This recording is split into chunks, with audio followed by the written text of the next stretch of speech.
काँग्रेसमध्ये विलीन होणार अशी चर्चा सुरू आहे का? शरद पवारांची राष्ट्रवादी काय वाटतं? मला वाटतं की शरद पवार साहेबांनी काँग्रेसमध्ये आपली पार्टी विलीन करू नये. पण मी त्यांना पूर्वीच सल्ला दिला होता की आपली पार्टी काँग्रेस विलीन करा. पण सध्या काँग्रेसमध्ये दम राहिलेला नाही आहे. त्यामुळं काँग्रेसला लवकर भविष्य दिसेल अशी परिस्थिती नाही. त्यामुळं पवारसाहेबांनी काँग्रेसकडे जाण्यापेक्षा आमच्याकडे यावं. आणि एन डी एकडे आपण त्यांनी येणं आवश्यक आहे.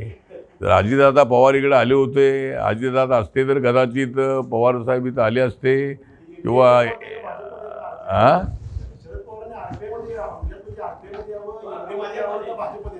नाही, त्यांना भाजपमध्ये भाजपवर जायचं नसेल आणि RPI कडे यावं. मी त्यांना घेऊन त्यांना तिकडे जातो.